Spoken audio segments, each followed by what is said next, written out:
So, good evening, everyone. So, I know medyo nagulat siguro kayo, no? Okay,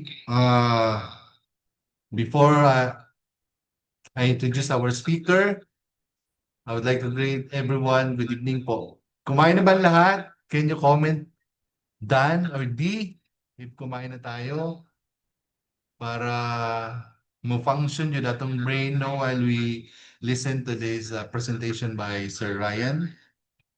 Hey guys, tonight we are truly blessed in the presence of someone. Story reminds us that dreams don't need fancy beginnings, only a big heart and relentless courage.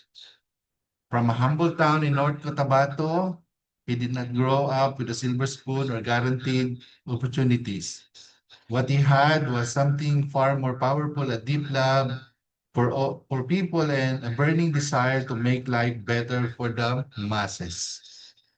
So he started sales and marketing where he didn't just learn how to sell products, he learned how to listen, how to care, how to see the real needs of every people. And from that genuine concern grow a dream, a vision to educate, uplift, and provide solutions that truly matter, not for fame, not for profit, but for the well-being of others. But what makes him special isn't just the products he helped build. It's the heart behind them, the belief that every person deserves access to knowledge, wellness, and hope. He believes that true success is not measured by achievements alone, but by how many lives we touch and we care, humility and sincerity. So tonight, as he shares insight that ca- that came not just from experience but from heartfelt purpose, let us open our mind and hearts. Um, hindi ko muna siya i-welcome, no? So I would like pwede mag-request to everyone sa mga attendees natin ngayon. Pwede bang before si Sir Ryan mag-talk, may I request everyone na pakibantayan niyo po yung mga audio icon natin na hopefully mapatay siya kasi ito pong training ni Sir, i-record po siya ng Exicom for the purpose of future training time. So, mas maganda po, ngayon pa lang, ma-perfect na natin siya. Basically, ilalagay po ito sa YouTube channel natin para sa mga trainings ng mga future leaders and downlines natin. So, please lang, paki-watch po siya, yung mic natin para hindi po ma-distract si Sir Ryan. Okay lang po ba? Can you type 1 kung nag-gets niyo po ako? Please type 1 kung nag-gets po ako. Okay, maraming salamat po. So, help me welcome our formulator, our R&D coach, Sir Ryan Jubahib. Go ahead, Sir Ryan. All right, thank you so much, Sir Gio. Ayan. So far, am I audible? Naririnig ba ako, Sir Gio? Yes, sir. Yes, sir. Copy po. Rinig na All right. rinig. Okay, so good evening, everyone. I would like to thank you all. Today is Friday. Supposedly, this is first presentation of Ito Pro. This should supposed to be by tomorrow, but I believe may mga activities tomorrow. So, bear with me because this evening, I'll be presenting to you briefly about itong pinakabagong product natin which actually came from Japan, which we will be launching by this coming July. No? Itong tinatawag natin na Ito Pro Oncobiotic. Some of you have already heard this presentation last week. I had the chance to present this one live doon sa office. And after polishing through the details of the PowerPoint, so this is going to be our guide all throughout our presentation sa Ito Pro. Okay? I'll begin by sharing to you the overview. Ano ba itong Ito Pro Oncobiotic? Because I believe some of you, this might be your first time to hear the word oncobiotic, because majority of us have already heard in the market about prebiotics, probiotics, and postbiotics. And sometimes we even heard about synbiotics. So ano ba itong oncobiotic? Ano ang purpose nito? Bakit natin to siya kinuha from Japan? And ano yung pinaka-advocacy natin why we really find a way na makuha natin ang exclusive rights nito in distributing this one in the Philippines. Okay? So, oncobiotic. So first of all, let us try to first define the word oncobiotic. Onco actually came from the Greek word meaning swelling, right? So in the medical parlance, usually onco is always associated with something to do with cancer, right? Then when we talk about biotic, it has something to do with either a living or a non-living component of an ecosystem. So this includes organisms, their remains, their metabolites, their excrements. So usually we coin that one or term that one as biotic. So when we conceptualize the name of Ito Pro, ang pinakahugot kasi namin dito is we would like this product to be mataas yung recall niya sa market. That's why ginawa namin itong word na oncobiotic, because we don't want to position the product na similar to the probiotics, prebiotics, and most of the probiotic products in the market. So we would like to position this one differently para mas mataas yung recall, and at the same time mas maunawaan ng market ano yung difference natin as compared to the existing products na probiotic sa market. Right? So let us try to first have an overview of the difference between the prebiotic, probiotics, and synbiotics, no? Gusto ko kasi na maunawaan natin ano yung origin nito at ano yung market hype, because personally, I believe as a salesperson, if you are actually yung discernment mo sa market, if you will just really discern what's happening right now in the market, medyo nakakabahala lang in a sense that ang probiotics kasi sa market ay talagang na-hype ng sobrang-sobra. And sometimes, it offers false hope, false expectation to the end users or the consumers. And tayo naman sa RX Lifestyle, since pinaninindigan natin yung ating advocacy na produktong may malasakit, we don't want to offer false hope doon sa ating consumers, lalong-lalo na yung mga may mga sakit, right? So, unawain muna natin ano ba ibig sabihin ng prebiotics and probiotics. So, when we talk about prebiotic, okay, when we talk about prebiotic, it has something to do with this one, no? If you can see the image, prebiotics are actually natural plant fibers. So yung mga kinakain natin na prutas, gulay, right? Yung may mga root crops. So basically, these are prebiotic fibers. Ang prebiotic fiber, necessary siya because in a sense that ito yung ginagawang pagkain ng live bacteria or yung probiotic. Right? So prebiotic meaning to say, hindi siya inanimate, hindi siya gumagalaw, hindi siya living organism, hindi siya bacteria. It's the food of the bacteria. The problem right now, kung titignan natin, susuriin natin yung nangyayari ngayon na marketing campaign sa market, ang nangyayari kasi hina-hype yung word na prebiotic to the point na nilagay siya sa capsule. Now, sa akin naman, ito yung aking stand. I don't think na if you rely your prebiotic only to a mere capsule, hindi siya enough. Right? Hindi siya enough. Why? Ilang milligrams lang na fiber ang kayang i-accommodate ng isang capsule. So for me, it would be much better if our prebiotics are actually coming from the food that we eat every day.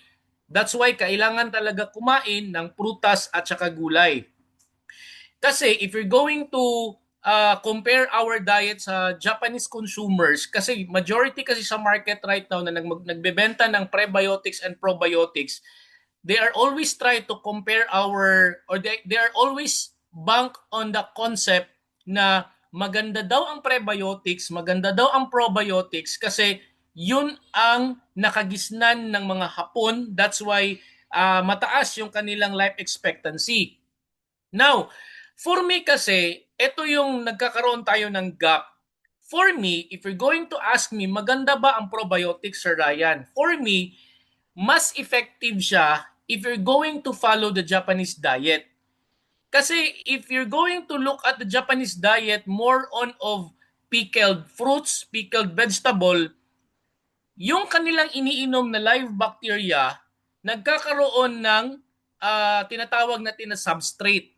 When we talk about substrate, substrate means ito yung titirahan, ito yung pwedeng kakainin ng bacteria na kinakain ng mga Hapon, like for example yung Yakult or whatever probiotics in the market na iniinom nila. So nagkakaroon sila ng substrate sa loob ng tiyan. But apparently, Filipino diet, hindi kasi tayo more on into this kind of food. Right? So, if I'm going to show you later on, pakita ko sa inyo yung example. Okay, ito siya, no? Ayan. For me, without bias, okay, kasi medyo tatamaan yung mga nagbebenta ng probiotics nito sa Philippines, no? I am not against probiotic. Okay yan siya, guys. No, if you're going to ask me, okay yan siya. Maganda ang probiotics because it's a live bacteria. It can actually enhance the number of good bacteria inside your gut flora or what we call as the gut microbiome. Ang problema lang kasi is that for me, yung aking theory, hindi effective ang probiotic sa mga Pinoy. Mas effective siya sa mga Japanese consumers. Why? Because if you're going to analyze, kung titignan natin ang diet ng mga Hapon, okay? Number one, they are fan of eating fermented foods. What's the essence of fermented food? Ang fermented food kasi, nagkaroon na siya ng pre-introduction of the live microorganism during the fermentation process. So, it could be in a form of the yeast fermentation or lactic acid fermentation. So, ano yung good thing kapag ang pagkain ay na-ferment? Okay? If you are familiar sa kadalasan kong sinasabi sa inyo, pag ang prutas, gulay na ferment, nagkakaroon ng breaking down of oxalates. So nahihiwalay yung oxalates, nahihiwalay yung bioactive compounds na naandun sa loob ng prutas at gulay, thereby yung nutrients na naandun sa pagkain na yon mas madaling ma-absorb ng ating intestine kasi walang nakabind na oxalates, walang nakabind na phytates, walang nakabind na lignins, alright? Yung mga ang tawag diyan is anti-nutrients. Anti-nutrients in a sense that it makes the nutrients less available sa absorption sa ating tiyan. We cannot question God bakit ganoon ang ginawa niya sa prutas at gulay na mayroong anti-nutrients. We cannot argue God, no, kasi ganoon talaga yung nature. But the good thing is that the bacteria has the capacity to break it down. Right? So ang good thing kasi sa Japanese diet, yung fermented na food nila nagiging mas available yung nutrients kasi nagkakaroon ng pre-introduction of the microorganisms. So once kinakain yun ng mga Hapon, then they are taking also probiotics included in their diet. It could be a probiotic drinks, it could be a probiotic capsule or whatsoever. Doon sa loob ng kanilang intestine, yung bacteria coming from the drinks or the capsule na iniinom nila, nagkakaroon ng tirahan because of that food that they eat, especially the fermented one. Right? So, nagkakaroon ngayon ng substrate. Nagkakaroon ngayon ng tirahan yung good bacteria. And besides, the good thing with the Japanese diet, when you try to look at their yung tubig na iniinom nila, it's actually a pristine water. So when I came to Japan, I tried yung tubig na nandoon lang sa street, no? Para siyang well, parang bukal. So it's not processed, hindi siya dumaan sa chlorination. But the good thing with yung tubig nila is very, very pristine, coming from a spring. So could you imagine, yung tubig nila is very, very rich in what we call as minerals. Kaya nga, kami po sa Exicom, sa RX Lifestyle, I always encourage my colleagues, I always encourage my co-Exicom na eventually, kasi alam naman natin yung quality ng tubig natin sa Philippines, hindi ganoon kaganda in terms of, number one, cleanliness, uh, purity, because yung ating tubig, if you try to taste some of the sources ng tubig, medyo merong aftertaste na hindi mo maunawaan yung lasa, parang lasang kalawang. And some of the places, like for example, in North Cotabato, one of the places here in North Cotabato, if you're familiar with Mlang, mataas yung case nila sa kidney failure. In fact, marami ang dinadialysis doon sa lugar na yon because of one of their suspected reason is yung kanilang tubig. Yung tubig kasi nila, hindi mo siya pwedeng inumin directly kasi yung tubig nila is contaminated with heavy metals. One of the reason could be, possibly sabi nila, because since agricultural yung lugar nila, it could be yung mga fertilizer, yung pesticide and insecticide na nilalagay doon sa lupa nila, leach out, no, papunta doon sa sources ng tubig nila. Kaya they are relying more on of distilled water coming from the water refilling station. But the problem is that if you are taking water coming from the distilled or purified water sa refilling station, that water could be malinis siya, but apparently that does not contain essential minerals. So nawawala yung uhaw mo, but it doesn't actually give you the beneficial nutrients. So na-address mo lang yung uhaw, pero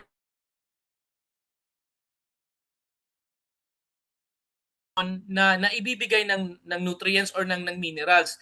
Kaya I encourage my fellow Exicom na eventually to address yung tubig na I actually call this one as a dead water. No, distilled water is a dead water. Ang goal natin is eventually makapag-outsource tayo ng mineral drops, no? Meron naman tayo na source out na mineral drops na i-add natin doon sa tubig natin na iniinom everyday so that we are making our water remineralize.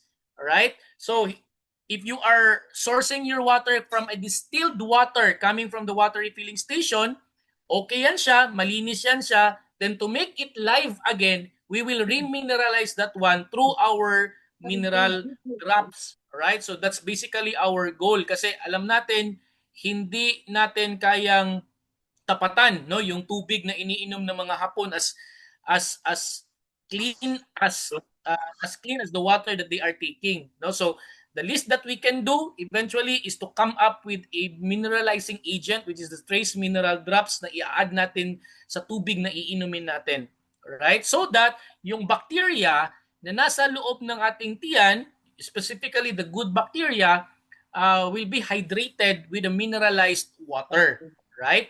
Number 3, the good thing with the Japanese diet kasi is that they are not fan of too much processed food. No, nung ako po pumunta doon, una kong tinignan yung grocery store, supermarket. Magtataka ka kasi sa grocery store, typical grocery store sa Japan, mas marami silang frozen products, frozen vegetables, frozen tofu, frozen yogurt, ano yun, chilled yogurt, chilled na fruits. Pero seldom ka makakita ng canned goods. Okay? Meron ilan pero seldom. Unlike sa Philippines kasi, mas marami sa atin yung nakadilata. Okay? Mas marami yung dilata. In fact, nung pumunta ako sa Japan, tiningnan ko, hindi ako nakakita doon ng corned beef na similar sa corned beef sa atin, no? Tiningnan ko din kung mayroong mga meatloaves, although meron naman spam, but yung typical na meatloaf na sa atin, na common sa atin, wala doon. So, now what's my point? Japanese diet kasi is more on of a less processed food, no? Hindi sila more on of the yung tinatawag natin ultra processed. All right? Unlike the Filipino diet, we are actually fan of eating ultra processed foods kasi yun yung mas madaling i-prepare Specifically, no, during morning, nagmamadali tayo papunta sa opisina, then we opted to cook ultra-processed food. So, ipakita ko sa inyo later ano yung mga example. Right? So, ayan siya. So, if you try to look at the Filipino diet, kung titignan mo itong picture, no, yung intestine ng this man, no, inside the intestine of this Filipino man, yung kanyang diet is more of a hot dog, meatloaf, or corned beef. So, if you're going to compare this one doon sa Japanese diet, balik tayo konti dito, yung good bacteria, yung probiotic, pag lapag doon sa tiyan ng hapon, may substrate na gulay, may substrate na fermented fruits, fermented vegetable, na pwedeng kainin ng good bacteria so that pag kinain niya yon, magpuproduce siya ngayon ng excrements na tinatawag na metabolites. Yung metabolites na yon contains bioactive compounds na kapag inabsorb ng intestine, nagagamit ng katawan ng tao. Alright? But unfortunately, on a Filipino diet, walang magandang substrate sa loob ng tiyan na pwedeng gagawing tirahan or pagkain ng good bacteria. Kasi on a daily diet, ano yung kakainin ng bacteria? Itong corned beef, itong hotdog, itong beef loaf. So ano yung pwede niyang gawaing metabolite? So ang tendency, yung ininom mo na probiotic na binili mo dyan sa butika or kung saan mo man yan binili na probiotics, paglapag niyan sa tiyan mo, kung ganito yung diet mo, ang tendency dyan, mamatay rin yan. Right? Bakit siya mamamatay? Because ang substrate na supposed to be fruits and vegetable is on a Filipino diet, ang substrate na nangyari is itong ultra-processed food na corned beef, beef loaf at saka hotdog. So chances are, kung makikinig ka sa hype sa market about probiotics, ang bias ko ganito. Okay ang probiotics inumin kung kaya mong panindigan na ang diet mo, gayahin mo yung diet ng hapon.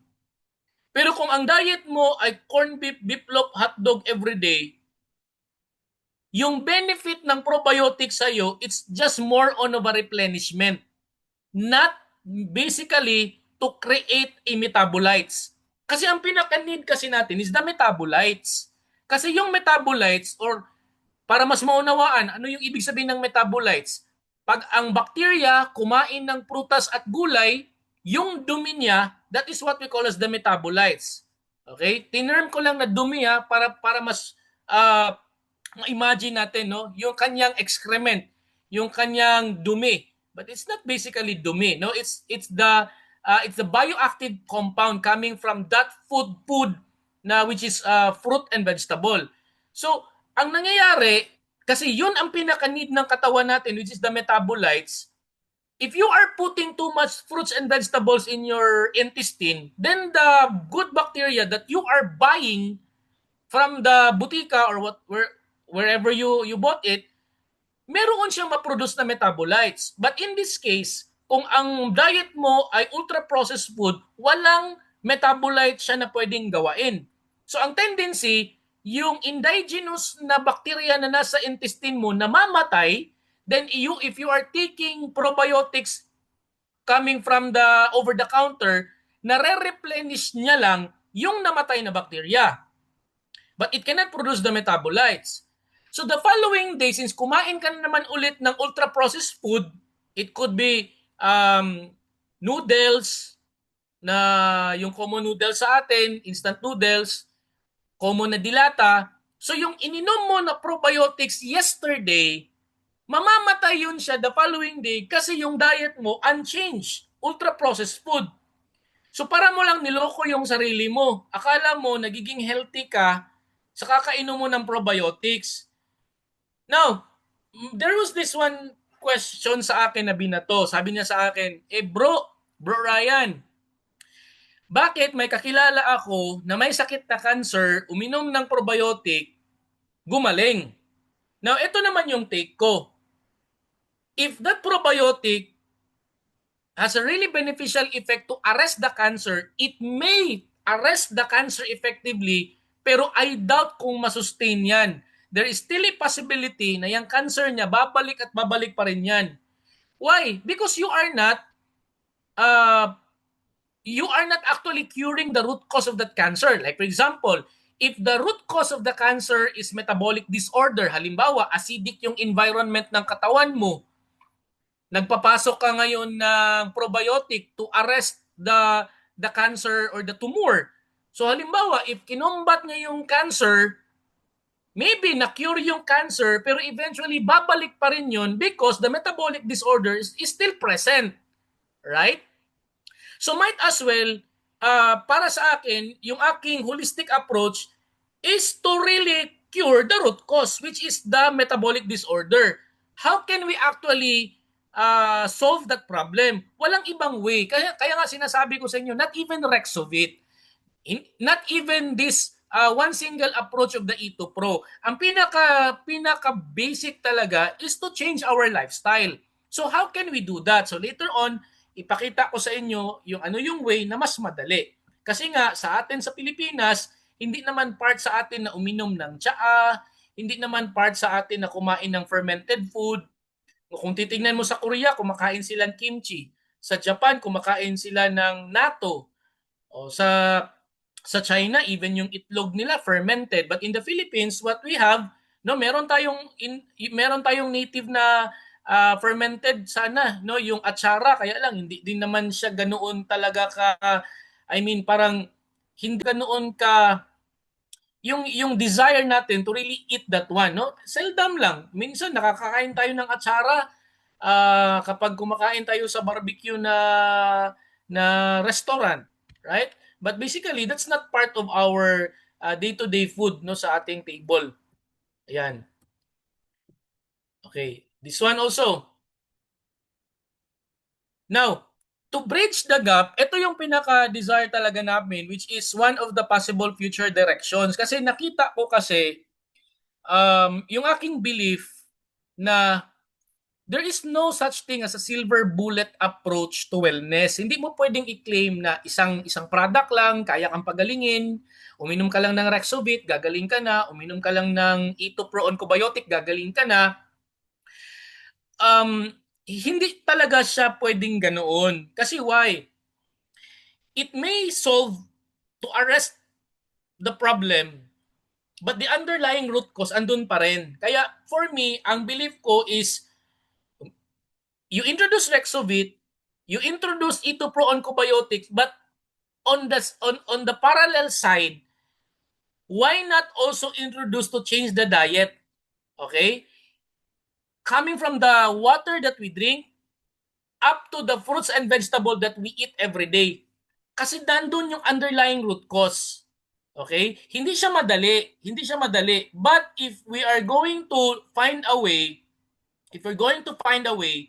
pwede talaga siyang masolusyonan. So now, ito yung nakita namin na possible future direction. Nung nag-visit ako sa Japan, ang nakita ko kasi doon, mostly sa supermarket nila, yung mga fruits and vegetable nila fermented. Sabi ko, this could be one of the reasons bakit mataas yung life expectancy ng mga Hapon. But since hindi siya part ng diet ng Pinoy, sabi ko, why not let us bring the Filipino people closer to the Japanese diet. So, ang goal namin is why not to come up eventually, no, as part of our products, not necessarily out in the market, but basically dito lang, no, sa atin, sa community natin, sa RX Lifestyle, slowly ma-introduce natin, why not, not just only supplements yung ating i-introduce. Why not also introduce food itself? Not just supplements, but basically the food itself. So, since yung aking brother-in-law in Japan owns the company, no, yung Marusang Foods Japan, it's actually a meat processing in Japan. Sabi ko, could you help me bring technology in the Philippines to produce no fermented food? So luckily, I got the chance na nagkaroon ako ng access doon sa fermenting solution at saka yung ingredients that we can actually ferment our fruits and vegetables dito sa Philippines and have it pack, no, specialized pack siya with this what we call as um, is, hindi siya ordinary na balot lang, hindi siya ordinary na plastic bag lang. It's actually a heat resistant na pack that we can actually put pickled and fermented fruits and vegetables. By the way, if you're going to ask me, Sir Ryan, ano pala yung difference ng fermented at saka pickle? Actually, magkaiba sila. When you talk about atsara, ang atsara is a pickled na papaya. Okay? Pag sinabi mo kasing fermented, nag-introduce ka ng bacteria to ferment the fruits and vegetable. Now, ang goal namin dito is to introduce a double technology. Instead na ipickle mo yung prutas at gulay, why not introduce first a fermentation process? Then pag natapos na siyang na-ferment, meaning to say nag-introduce ng bacteria, na-ferment na siya, we will introduce another technique which is the pickling method. So double yung aming gagawin na process. Kasi ang nangyayari kasi sa market right now, like for example, the kimchi. Kimchi is it's more of a pickled, no, na pickled siya with their spices. Atsara is also a pickled one. So, ang gagawin natin to make the nutrients of that fruits and vegetable more available sa stomach, mas madaling ma-absorb, wala kasi talagang ibang way but to introduce a bacteria. It's either a yeast bacteria or a lactic acid fermentation. So, yun yung gagawin namin. So, saan kami kukuha ng prutas at gulay? Though the good thing is that meron naman kaming kaunting property, may kaunting farm kami, we will try to grow organically grown fruits and vegetables, specifically itong Japanese cucumber and other gulay, no, using a Japanese farming technique. We will harvest that one and then eventually we will process that one into a fermented and pickled product. So ito yung isang goal namin. In fact, right now, just to update you, ongoing yung construction namin ngayon sa production facility for this specific product, no, for the fermentation and the pickling of fruits and vegetables. So expected na eventually this is going to be part of our new product. All right? So I just don't know, no, depende kay Sir Jingle if there's going to be a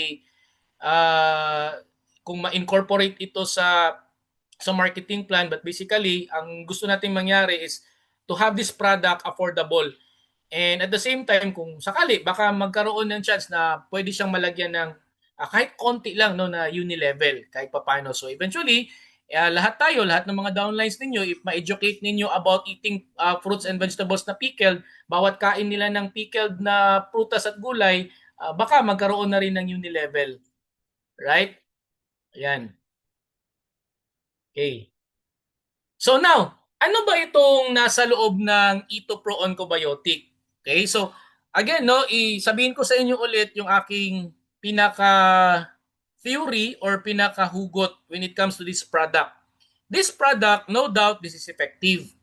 But of course, in parallel, kailangan din natin to change our diet. No? Yung tubig na iniinom natin and at the same time, yung kinakain natin everyday na prutas at gulay. Now, ano yung nasa loob ng EatoPro that makes it effective?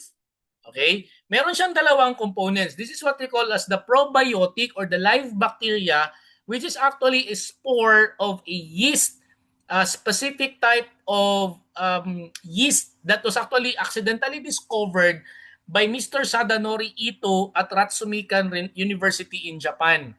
Okay? So, this type of yeast is not yet on the list, no, sa lahat ng yeast, kasi marami kasing type of yeast, no, sa lahat ng yeast na identified all throughout sa lahat ng sulok ng mundo, etong nag-iisang yeast na ito was actually accidentally discovered by Mr. Sadanori Ito. So bagong-bago lang ito na discover. Okay? Now, what's the good thing is that etong yeast na ito, okay, ginamit ito siya to ferment 32 different types of fruits and vegetables. Okay?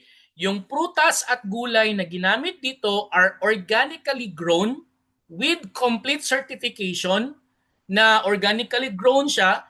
In fact, yung kanilang farm is located in Kyoto and Tanigashima, if I'm not mistaken. Right? So, organically grown, then the yeast was actually introduced to ferment these 32 fruits and vegetable for 2 years time.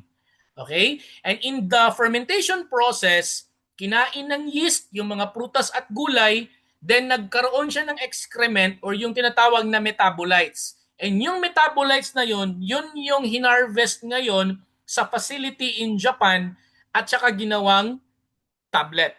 Okay? So if you're going to ask me, ano ba ang nasa loob ng Ito Pro Oncobiotic? Dalawa po ang component niya. Meron po siyang spore ng yeast and at the same time meron siyang metabolites also known as the postbiotic.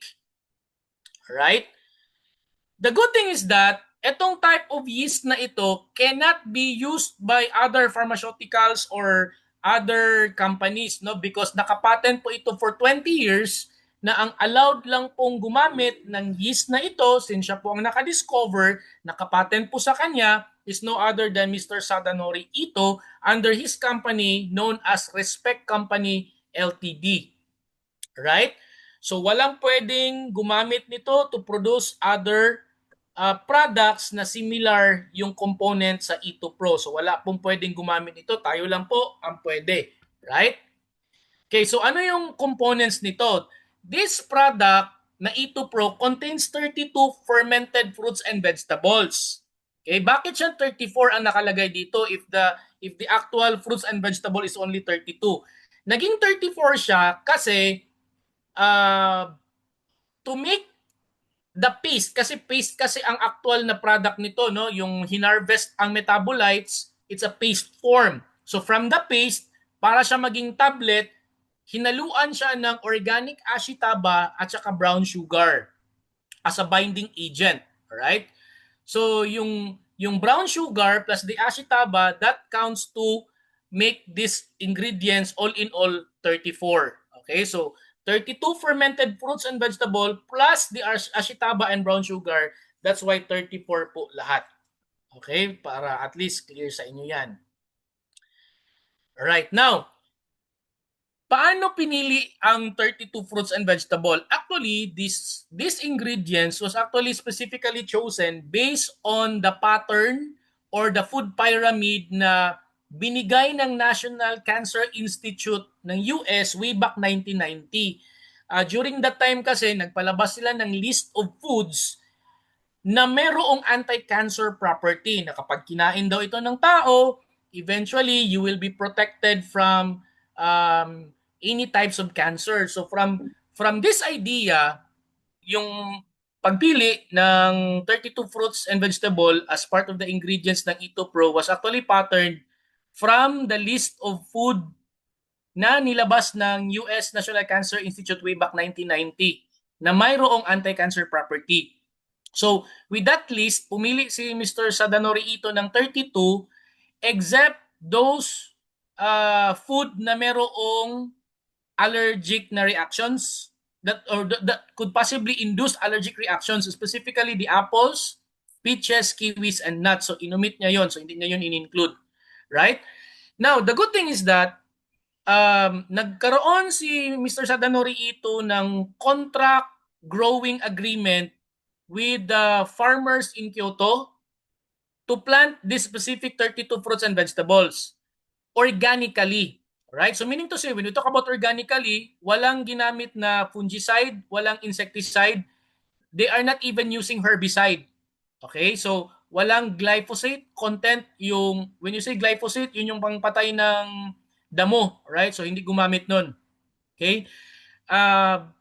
To allow this farmer to supply fruits and vegetable, nagpa-accredit din sila sa Japan Agricultural Organic Association, in which si Mr. Sadanori Ito is currently the director, one of the directors of Japan Agricultural Organic Institute.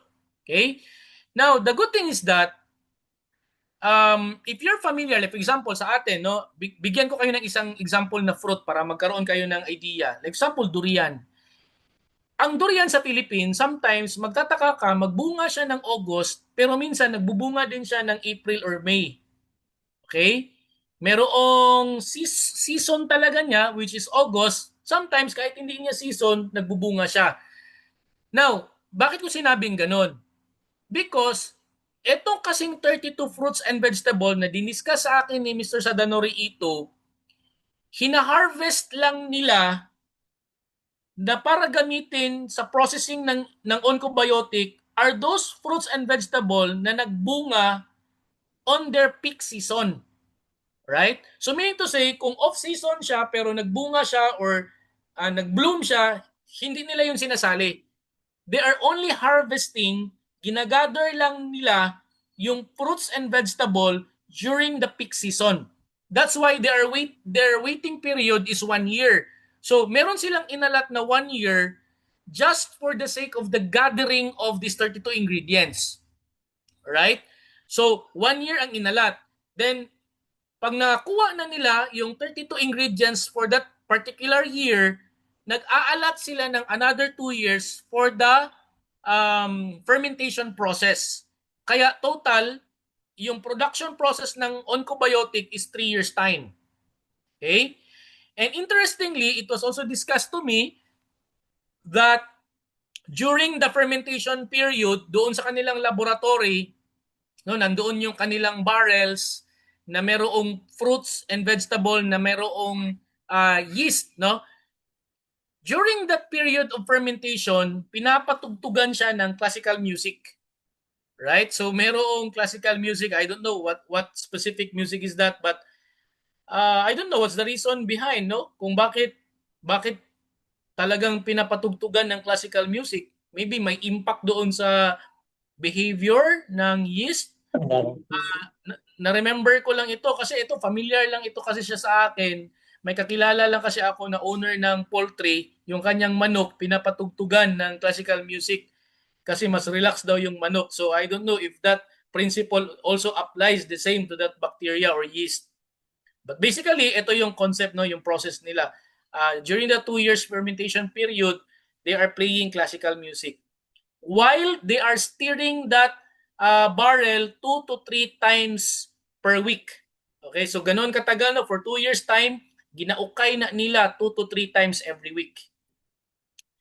Ayan, then I also had the chance to really hold, look, and read, no, yung talagang original na document, no, hindi lang siya photocopy, hindi lang siya picture, but the real document, no, nung patent.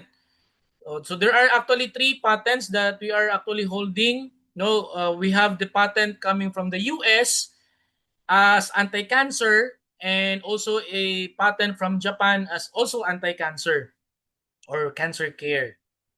Okay? Then recently, etong malaking picture na ito, na nasa gitna, ito yung pinakabago na patent na natanggap ng Ito Pro Oncobiotic, which is a patent for to combat autoimmune disease and type 1 diabetes. Specifically, ang autoimmune disease na tinrial nila, even to a human trial, meron sila isang respondent na tinry nila ito, yung case niya is systemic lupus erythematosus. Right? So, eventually, nung pinatake nila after 3 months time, merong isang cell, later on i-discuss ko, na present siya sa lahat ng majority present siya sa may mga autoimmune disease. Even psoriasis, lupus, and other autoimmune diseases, present siya, yun na cell. Na kapag daw, diniscuss sa akin ni Mr. Ito, na kapag yun siya ay bumaba, there's a possibility na magkakaroon ng immunomodulatory effect in which hindi siya present sa other products, but they noticed through a laboratory test, this Ito Pro, ang kanyang function, napababa niya yung ganoon na type of cell. Right? So ipakita ko later on. Then also, since meron na tayong 3 patent, meron tayong upcoming na 4th patent also coming from the US, acknowledging Ito Pro that it has the ability to suppress autoimmune diseases. Right? So could you imagine, no, autoimmune disease and also type 1 diabetes. Diba? There are 2 types of diabetes. Type 2 is acquired, then type 1 is more on of genetic and hereditary. Pero based on the data, based on the result sa kanilang study, na suppress, no, na suppress or na regulate yung type 1 na diabetes. Okay, so this is the actual processing. Okay, one of the most important ingredients ng Ito Pro is what we call as the sugar. Kasi hindi ka pwedeng mag-ferment without the sugar kasi yun yung kinakain ng yeast or ng bacteria. So since the product is 100% certified as organic, meaning to say kailangan natin gumamit ng organic na asukal. But since there is an availability issue of the organic na sugar, ang ginawa ni Mr. Sadanori ito is nag-acquire siya ng property sa Tanigashima, no, in Japan, just to plant sugarcane. Kasi hindi lahat ng areas sa Japan pwedeng tumubo or i-cultivate ang tubo. So this particular place in Japan, this Tanigashima, managed by his son, nagkaroon sila ng chance na magpatubo ng tubo, and they also process their own molasses which they convert into an organic brown sugar. Okay, kasi yung brown sugar na ginawa nila is specifically not for commercial but basically as a food for the yeast for the fermentation process. Okay, so ayan siya. So 32 plus two ingredients, the ashitaba and the organic sugar, making it 34 organically grown plant extracts. Then, as I've said, hinarvest ang fruits and vegetable during their peak season, hindi yung off-season. Okay, fermented for 2 years to maximize natural potency. Okay, then ito yung fermentation process nila, no? Sa isang barrel, by the way, yung 32 fruits and vegetable, hindi nila yun kinumbine. So every fruit, every vegetable, meron silang kanya-kanyang barrel. And yung fermentation process nila, naka-layer siya. So brown sugar, gulay, brown sugar, then gulay na naman. So para even yung distribution doon sa fermentation tank. Ayan. Okay, so as I've said, one fruit, one vegetable per barrel. Hindi siya minimix. So after 2 years time, pag na-ferment na siya, naglabas na ng liquid na enzyme, saka pa nila minimix, no, on a specific ratio per enzyme. So hindi siya minimix ahead. So ferment muna one by one. Okay, then also na-discuss din sa akin that before the fermentation process, meron silang period of 2 weeks to 2 months time na tinatawag nilang pickling period. So, ginagawa mo ng pickle for 2 weeks to 2 months time depending on the fruit or the vegetable kasi may gulay na matigas, meron ding gulay or prutas na malambot. So, depende sa ingredient or gulay, depende rin doon yung duration ng pickling period. Okay, so for 2 weeks to 2 months time, pickling period, then after that is the fermentation. Okay, now, after the pickling period, manually, pinipiga nila ang fruits and vegetable to get the optimum extract. Okay, bago nila nilalagyan ng yeast ready for the fermentation. So, ayan. So ito yung itsura, no? Pag na-ferment na siya after 2 years time, ito yung itsura niya, para siyang it's basically a paste, no? It's a dark brown paste. Okay? So ito yung binabattle nila. Actually, meron din silang available na paste form which is more effective. Kaya lang nung diniscuss ko ito kay Mr. Ito na is there a possibility na we will market the paste product in the Philippines, sabi niya, you start muna daw with the tablet because ang paste kasi contains high of potassium. So, hindi din daw kasi actually maganda pag too much potassium content yung isang product. So, sabi niya, you start with the tablet right? Then eventually we will try to explore ano yung possibility wherein we can also introduce the paste form but with a regulated potassium content. Okay? Ayan. So the E2 yeast is added to the barrel, no, where the ingredient is placed. By the way, if you're going to ask me ano yung pangalan ng yeast na discover ni Ito, apparently right now pinangalan muna sa kanya. Kasi nga sabi ko nga itong yeast na ito wala pa siya sa listahan, no, sa inventory ng names of yeast all throughout the world. So pinangalan muna sa kanya. And interestingly, nagtanong ako kay Mr. Ito, sabi ko, bakit ganoon ka-effective yung Ito in terms of arresting cancer and even to address the autoimmune disease and type 1 diabetes? Nagtugma yung theory namin kasi ang understanding kasi namin na kapag nag-introduce ka ng bacteria sa prutas at gulay, no, the same as inexplain ko kanina, hinihiwalay niya yung unnecessary na molecules like the oxalates, the phytates, the lignins. Sineseparate ng bacteria yon with the nutrients and the metabolites. Okay, yun basically that's the principle.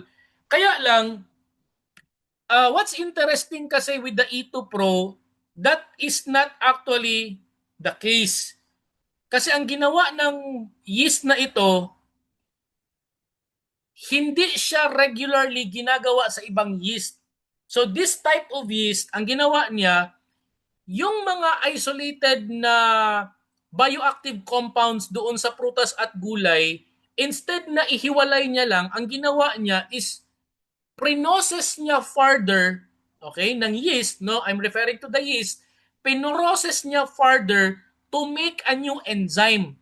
Kasi nung tiningnan ko ang assay test ng enzyme, syempre andoon no yung ilan yung magnesium, ilan yung potassium, yung other minerals, but there an enzyme which is apparently up to this present unknown siya sa scientific community. So, sabi ni Mr. Ito, that could possibly be the reason bakit effective ang Ito Pro to arrest cancer and autoimmune diseases because of that new enzyme that was created by this particular yeast which not commonly created by other yeast. So ito lang yeast na ito, itong ito na yeast lang ang may kakayahan na i-isolate yung bioactive compounds na nandun sa prutas at gulay and to further process it to make an enzyme which is not yet known up to the present that has an anti-cancer property. Okay, so that's basically the rationale about this product. Okay, so ito yung actual na barrel. So per tank, okay, yung liquid na in-extract doon sa prutas at gulay, according to specific ratio, kinumbine sa barrel, sa kanilagyan ng yeast na live na yeast for the 2-year fermentation. Then ito yung actual filling machine sa paste. Okay, nilalagay on a bottle format.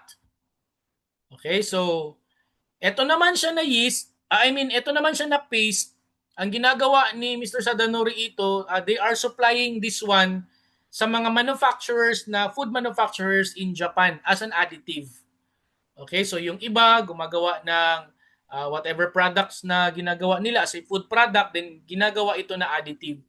So yung kanina, sinabi ko kanina about the pickled and fermented fruits and vegetable na yung future direction na gusto sana talaga namin mangyari, we are actually banking on the idea na baka sakali yung pickled na vegetable na ilalabas natin sa Philippine market,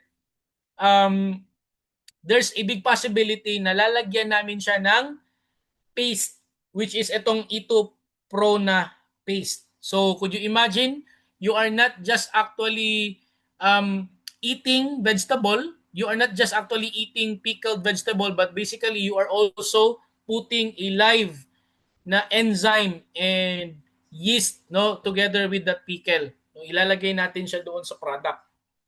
Okay, so that's basically our dream or goal. Ayan, so on the laboratory na data, okay, tinest ito siya. The good thing is that, nung tinanong ko kasi si Mr. Ito, sabi ko, is it really true that, kasi most of the probiotics sa market, they are claiming that they contain 80 billion CFU, contains 15 strains, 17 strains, 100 billion. Sabi niya, um, it's more on of a marketing hype. Okay, marketing hype lang daw yung ganon. Kasi why?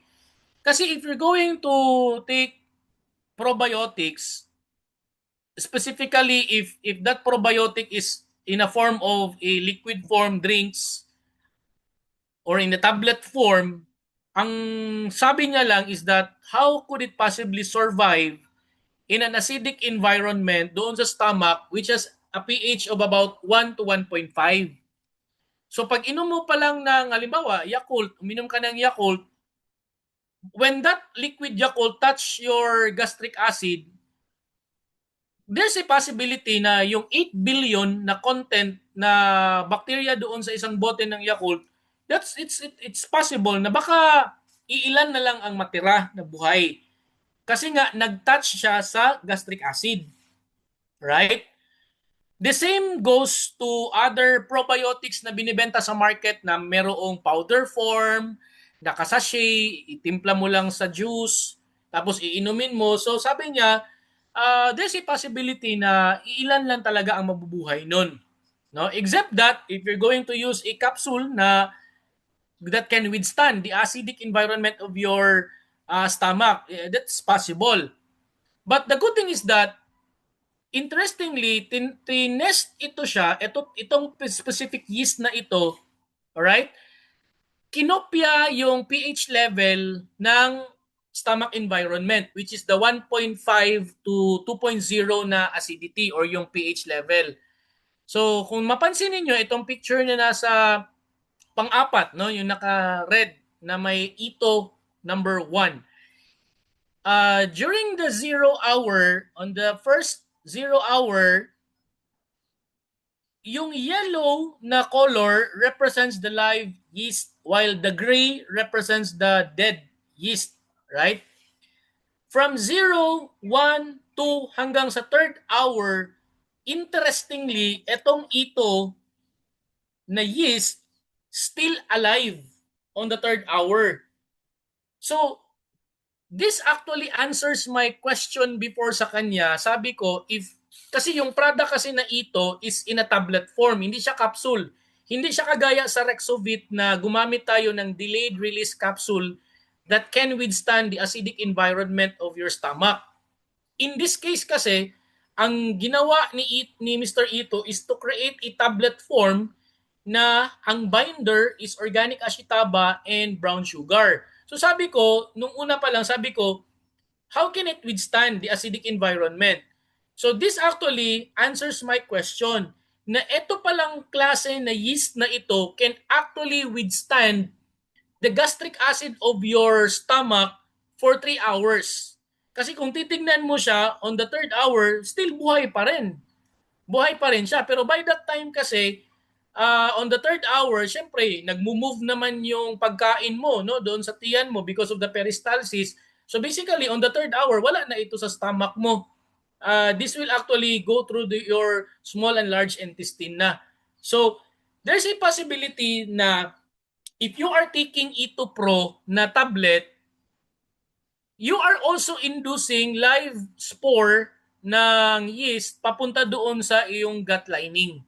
Kasi mabubuhay pa rin siya even on the third hour. Hindi siya namamatay sa gastric acid. Right? So this is actually the laboratory test result for acid testing. Okay?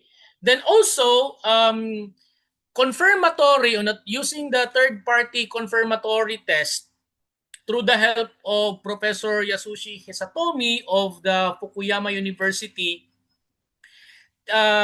tinest nila itong yeast na ito kung hindi ba ito GMO or genetically modified organism. So the good thing is that based on the testing, all right, it has been found out that this type of yeast is a non-GMO and at the same time safe for human consumption.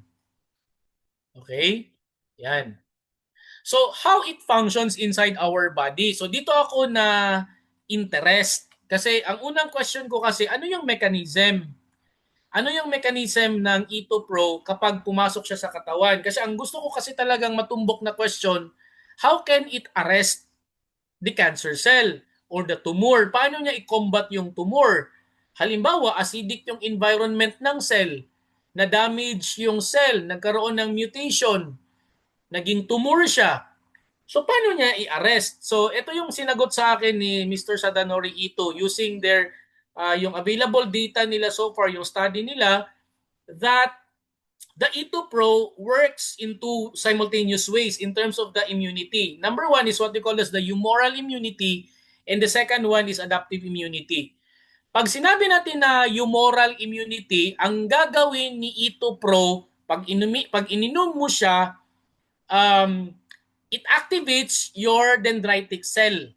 Okay, the same din sa adaptive immunity, no? Ina-activate ni Ito Pro yung dendritic cell.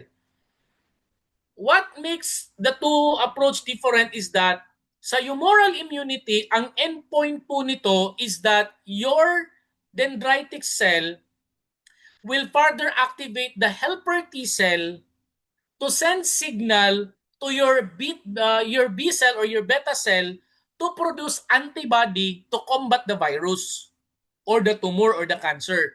Okay? The keyword there is to produce antibody. Okay? Tandaan nyo po sa humoral immunity, the concept there is that through Ito Pro Oncobiotic, your cell will produce antibody to combat and arrest the virus.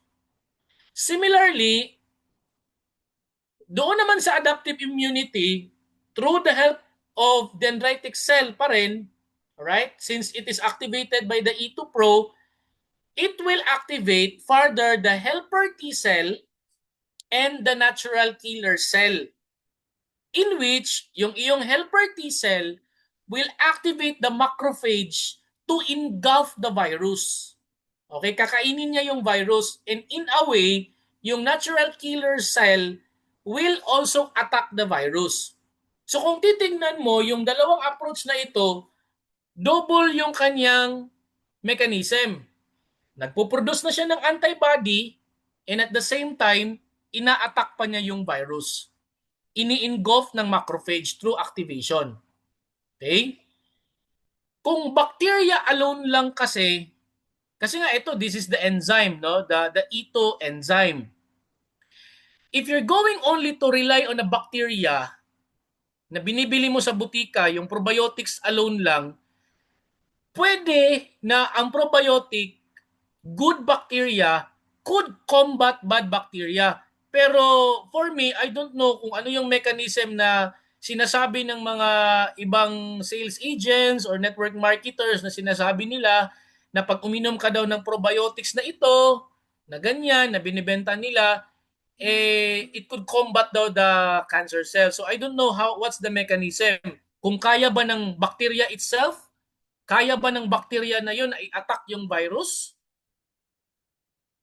Or yung bacteria ba yun na binibenta nila will produce metabolites that will in a way counter or arrest the virus? So yun yung mga question ko. Kaya lang, sabi ko nga, yung bias ko, ito, how could their bacteria produce a metabolites na in the first place, yung diet natin na mga Pinoy is more of an ultra-processed food. So basically, mahirap talaga i-comprehend sa utak ko how can their claim be really possible. So talagang, for me without prejudice to them, okay naman yung product nila. Kaya lang, if you're going to analyze the logic, parang it doesn't make sense.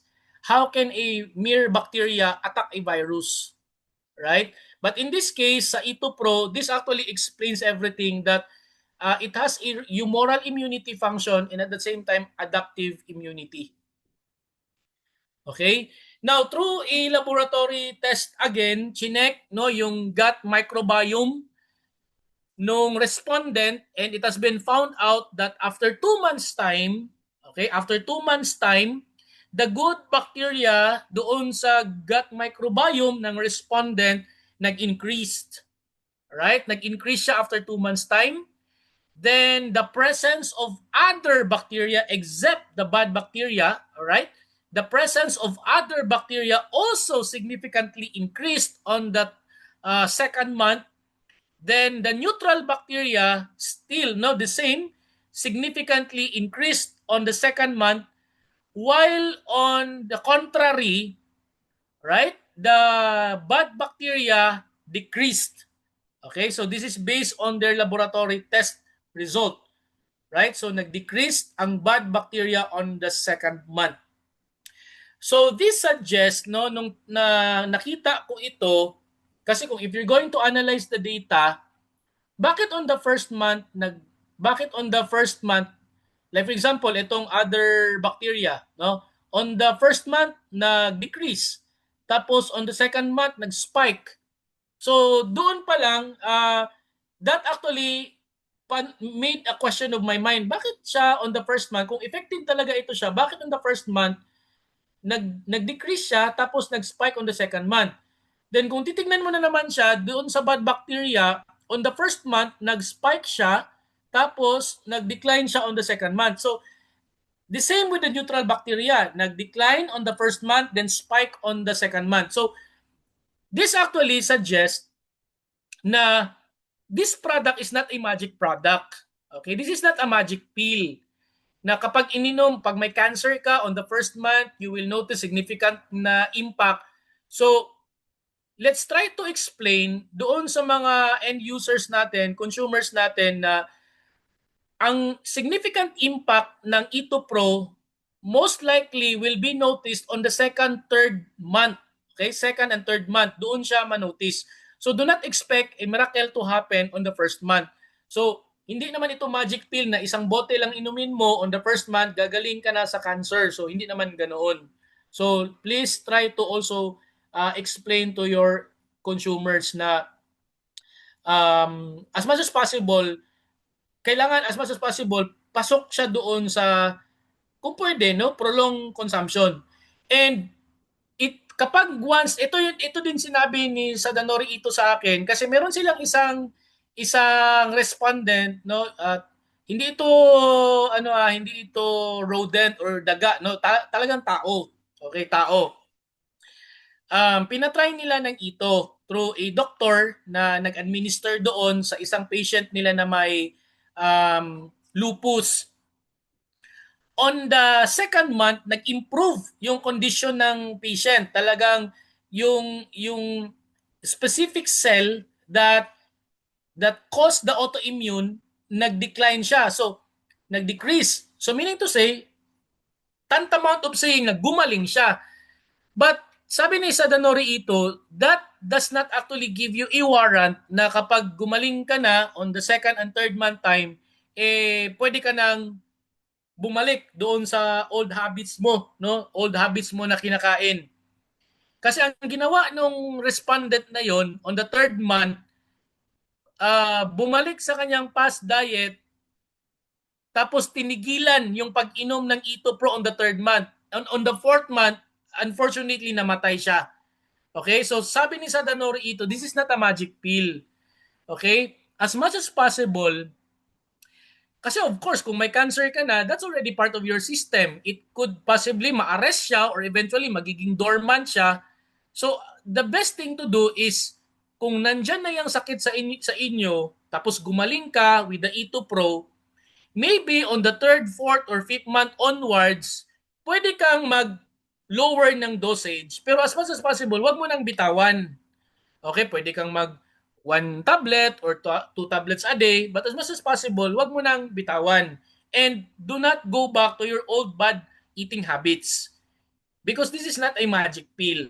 Okay? There's a big possibility na baka babalik din yan eventually if you are going to go back to your old bad habits. Yung tubig na iniinom mo, hindi na enough. It's no longer mineralized. Tapos yung kinakain mo, balik ka na naman sa ultra-processed food. So, there's a possibility din. Kaya nga, sabi ko nga, there is no such thing as a silver bullet approach to wellness. Kailangan talaga holistic, no? This product may arrest the problem, but you have to parallel this one with a proper lifestyle. Right? Okay. So, eto siya, another laboratory test naman sa daga, okay? May nag-question sa akin, bakit daw daga yung ginagamit? Because yung white mice share a remarkably close evolutionary relationship with humans. Meaning, most of their genes have direct human counterparts. So, almost the same sila, right? And may nag-question sa akin, bakit hindi daw monkey or yung apes or yung orangutan yung ginamit? So, of course, we all know for a fact that kapag naggagawa ka ng clinical trial, syempre, no, mas mahal yung unggoy. So, it's going to be very, very expensive. So, since mas mura naman itong white mice and at the same time, they share close evolutionary relationship sa human na attributes. So, kaya mostly ng mga scientific community, they are really using rodents.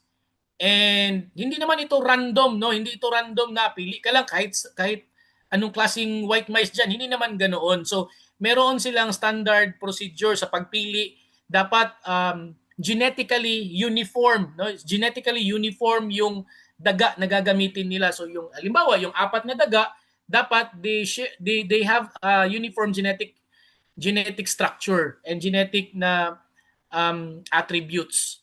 Hindi pwede yung isa mataba, yung isa payat, yung isa maliksi, yung isa weak. So hindi naman pwedeng ganoon. So dapat merong uniformity para valid yung outcome ng study, right?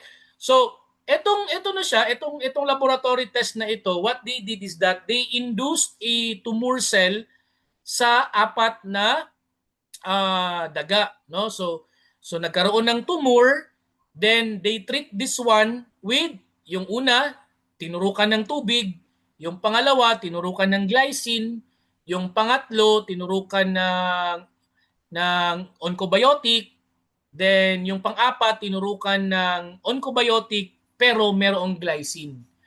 Yung glycine kasi could contribute sa tinanong ko ito kay Mr. Ito, bakit may glycine? So sabi niya, present daw ito mostly sa mga processed foods and could be a contributory for the proliferation ng cancer cell. So the good thing is that interestingly, no, doon sa data nakita na yung daga na may tumor na ininjekan ng Ito Pro significantly nag-decrease yung size ng tumor.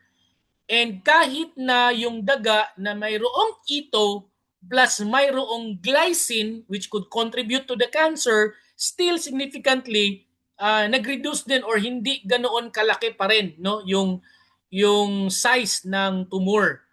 So na-arrest siya. And nung tiningnan ito through a scanner, right? So after 3 months time, significantly, no, before and after, yung after picture, this actually highlights the decrease ng size ng tumor. So napansin ko sa mga data na pinakita sa akin ni Mr. Ito, yung significant contribution talaga ng product happens on the 3rd month. So kung may mga clients kayo later on suffering with cancer, please educate them na if it's really possible, because of course, no, this product comes with a price also, hindi naman ito libre, bibilhin naman nila ito, please encourage them to have a budget to continue the usage of this product in the next 3 months or more.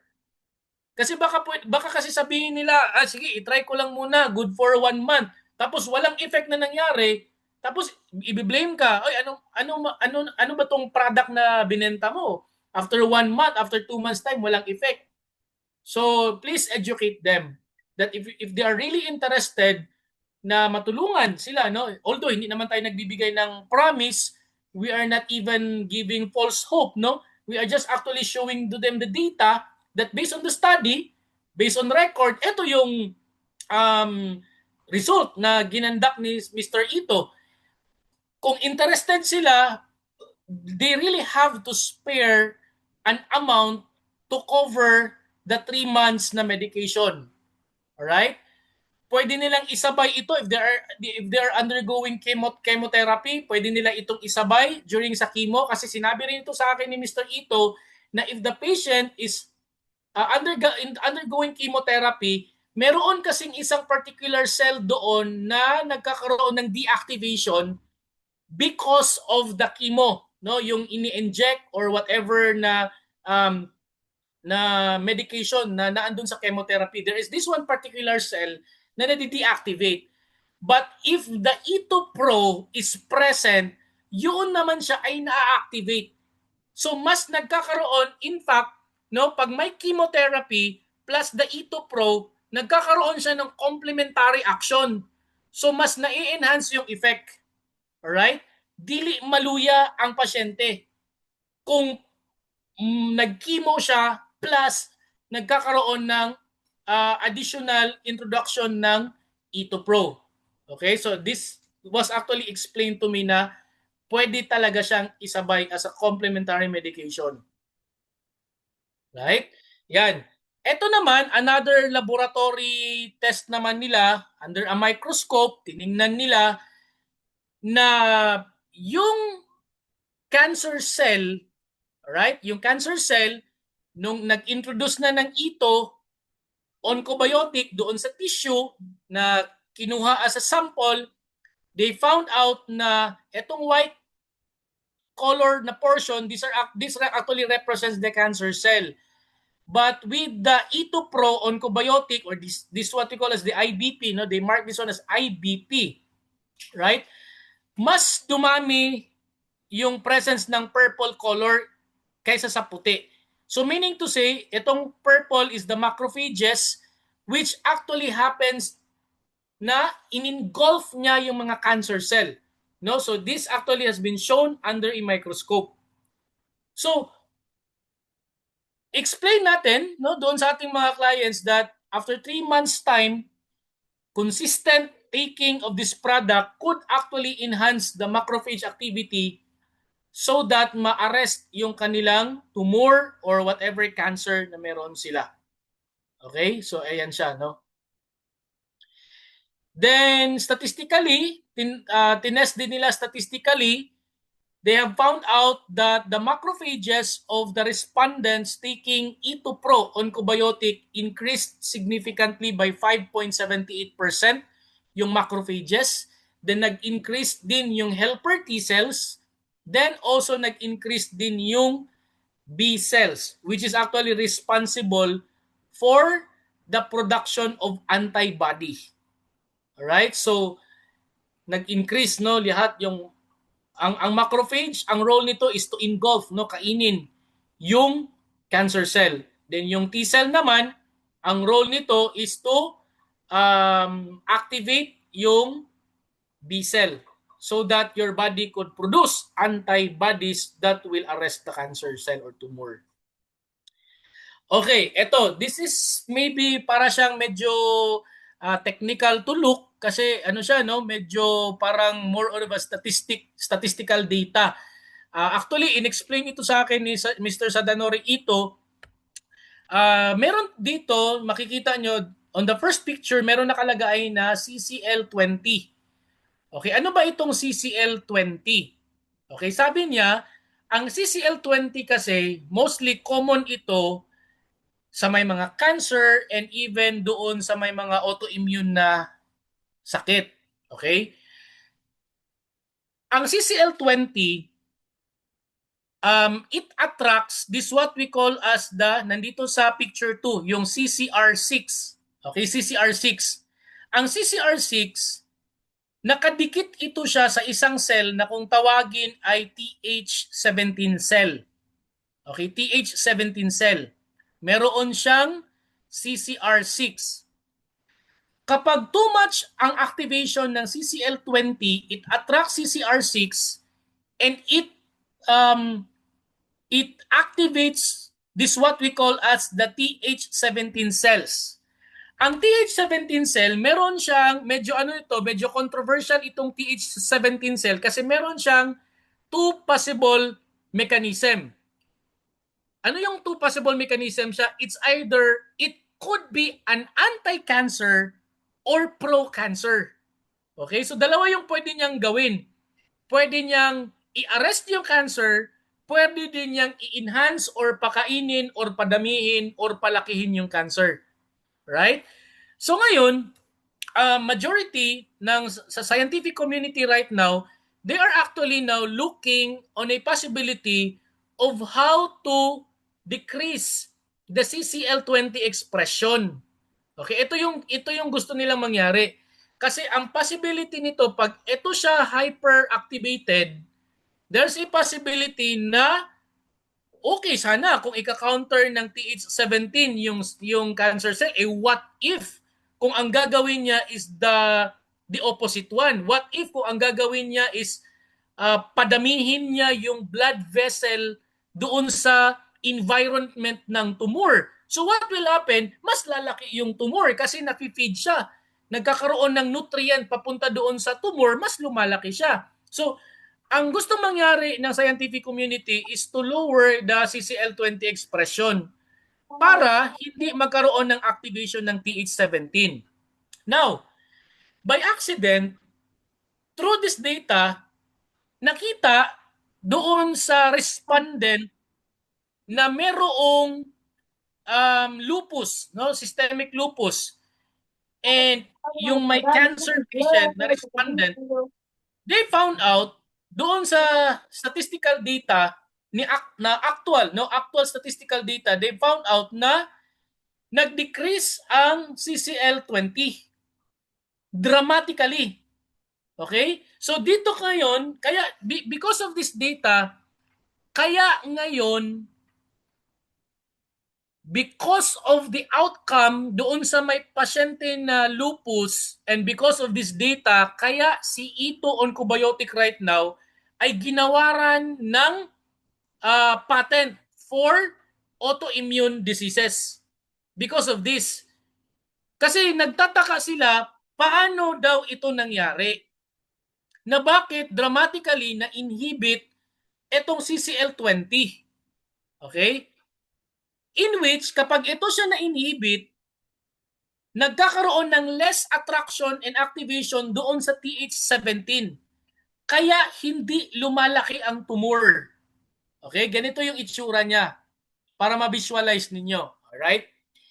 Etong nasa ilalim na image, okay? This is the extract. Yun yung word na extract. This is the E2 Pro extract. Okay? What will happen is that this extract will lower the CCL20 expression, which will, okay, ang gagawin niya, nagkakaroon ng less activation doon sa Th17. Kasi ang problema kasi ng Th17, nagpo-produce siya ng IL-17 and IL-22. Ito yung nagda-drive ng growth ng tumor. Tandaan nyo po itong Th17, nagpo-produce siya ng IL-17 and IL-22 which will increase the growth of tumor. So kung ma-deactivate itong Th17, alright, through the inhibition of CCL20, there's a possibility na itong tumor hindi na siya lalaki pa. Kasi wala namang mag-feed sa kanya, wala namang mag-induce ng growth sa kanya. In which, in this case, ito yung nangyari due to the introduction of Ito Oncobiotic doon sa patient na drastically bumaba yung CCL20 at nagkaroon ng modulation ng Th17. So, syempre, hindi na feed yung tumor. So, kumbaga pa, para bang kung sa tao pa, napasmo, wala kakaon, hindi mo pinakain, nagutom, naluya. And in the same manner, yung in-explain ko kanina na mechanism, yung humoral and adaptive immunity, ginutom mo na yung cancer cell, ginutom mo na yung tumor, inactivate mo pa yung natural killer cell to produce granzyme B to attack the cancer cell or the tumor. So what will happen? So para bang inexplain sa akin ni Mr. Ito na etong enzyme na ito oncobiotic is para siyang dual action. Ginugutom mo na yung cancer or yung tumor, yung cancer cell, ginugutom mo na siya and at the same time ina-attack mo siya. Okay? So yun yung mechanism based on their laboratory trial. Okay? So interestingly also etong TH17, this has also something to do with the autoimmune diseases. And this particular cell also na pinakita sa akin, ito siya. Ayan, no? Etong DNA, anti-DNA, ito yung naka-red box, anti-dsDNA IgG antibodies. Prior to the usage of ito, yung kanyang result, nakalagay dito yung number is 18. Alright? 18 yung nakalagay. Pero yung reference value or yung normal value should only be at 12. Okay? So, etong dsDNA, pag mataas daw ito, as explained to me by Mr. Ito, pag mataas daw ito, ang pasyente kasi na ito ay may lupus. So, kailangan daw ito siyang bumaba so that magkaroon ng regulation, magkaroon ng deactivation doon sa pag-flare up ng kanyang autoimmune na symptoms. Unfortunately, up until now, the medical community or the scientific community is actually looking for a way paano ito siya mapababa. Ito siya. Pero nagtaka sila, Mr. Ito, nung tinry ito doon sa may lupus, on the 3rd month of the usage ng Ito Pro, from value of 18, ito yung naging result after 3 months time. Nag-normal siya into 12. Okay? Nag-normal siya into 12. Meaning to say, itong person na ito na may lupus is no longer experiencing the symptoms on the 3rd month. Kasi yung value na ito, nag-normal na siya on that level, on that particular month, no, on the 3rd month. Okay? So, because of this result, ito tao ito hindi ito daga, no, this is tao. Okay, through a doctor na nag-administer. Although this is not an actual clinical trial. Kasi in Japan kasi bawal talaga ang human clinical trial. So, ang nangyari nito, si Mr. Ito, may kakilala na doktor, happens to be yung doktor, may pasyente na may lupus, pinatry. Okay, yun yung nangyari, pinatry. Okay, so significantly, ito yung result after 3 months time. But we are looking forward, during our conversation with Mr. Ito, we are actually looking forward na talagang magkaroon ng actual human clinical trial. So, since bawal siya sa Japan i-conduct, we are actually looking for a way na baka dito sa Philippines pwedeng i-conduct yung actual human trial. No, we are actually looking for a medical institution who will cater, no, we will do a partnership with them for actual human clinical trial. Then bababa sila, Mr. Ito, dito sa Philippines to conduct this trial. Then they will also fund the actual na human clinical trial. Kasi ang gusto niyang mangyari, pag na-achieve daw yun na level, no, sa human clinical trial, then maganda yung outcome, consistent yung data, maganda yung result, then eventually, sabi niya, i-apply niya ito for another level of, I don't know if you call that one as accreditation, but basically, ang goal niya is, eventually, ito oncobiotic, after the human clinical trial, the label will not just remain as a food supplement, but eventually, magiging medicine na talaga siya. Okay, magiging natural medicine na siya. So, ang kailangan na lang talaga is the human clinical trial. Kasi as of now, we have to understand na ang hawak niya na data in Japan right now, are those data coming from the white mice or the rodents, and some testimonial data coming from the human patients. But we are looking forward for a full-blown human clinical trial here in the Philippines. Okay? Yan.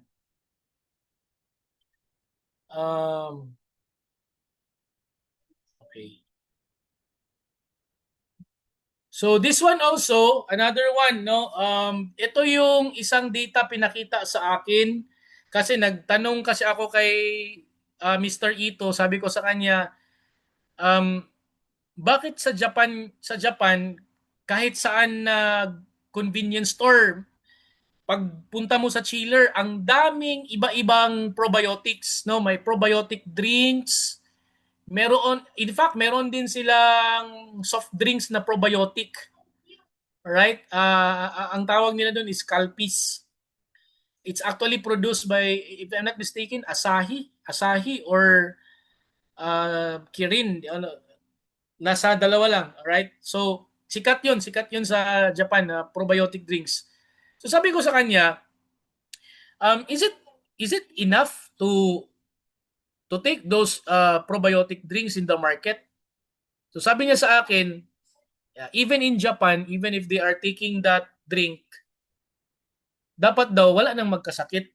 Ever since na naimbento yung mga probiotic drinks in Japan, dapat wala na daw talagang magkasakit if they are taking that product. No, even yung nasa maliit na bote. Pero bakit may nagkakasakit pa rin even if they are taking that one? So sabi niya sa akin, yung mga probiotics kasi na naandun are actually fed using skim milk and sugar. So, syempre, matamis yun, di ba? Kung basahin mo yung nasa maliit na bote, basahin mo yun, whatever brand it is, di ba, may nakalagay doon, skim milk. Tapos, it is being fed with sugar, kaya siya matamis. The good thing is that, nung pinatry nila ito, kinumpare nila, kasi they are actually testing it sa diabetic patients.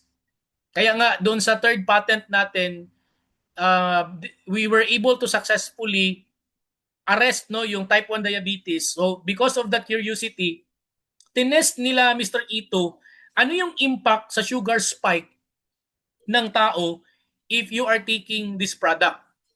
So nagkaroon sila ng dalawang trial, nag-induce sila ng 1 dose na paste and at the same time pangalawa is 2 doses.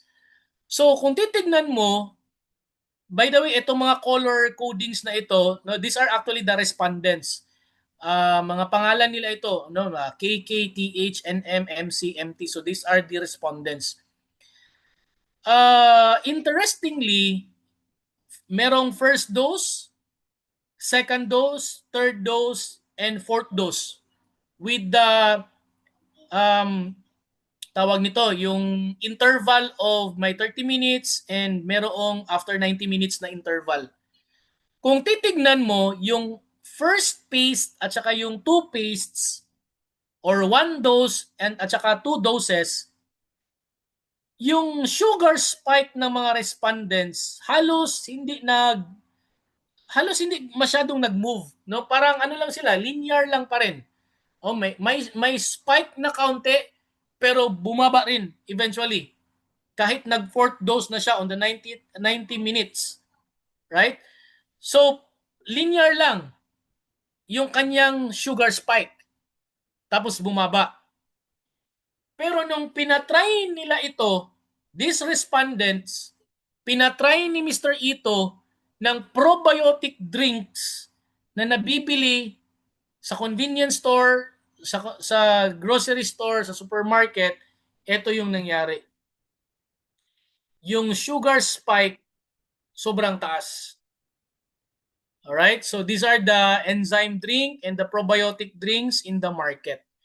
So basically, ladies and gentlemen, if you are fan of taking probiotic drinks, tapos may diabetes ka, then there's a possibility na mag-spike yung blood sugar level mo. Okay, if you are taking that one. So ito yung based na actual na result. So ang ininduce is a 30 ml enzyme drink. So significantly nagkaroon ng blood sugar spike. Compare natin sa ito, ayan no, tingnan mo. Parang ano lang, linear pa rin siya. Almost straight lang yung linya. Pero ito talagang drastically nag-curve up yung pag-spike ng sugar. Okay, so ayan. So basically, ladies and gentlemen, I'm already done with my presentation. Okay, it's already 9 p.m. So um I hope no you learn something from our E2 Pro. I don't know if you have some questions, although hindi ko pa man siguro kaya lahat masagot, no? But if you have questions, kung kaya ko naman sagutin, pwede naman, well and good. But if there are complex questions na hindi ko kayang sagutin, maybe we can ask Mr. Ito, no? If you have complex questions.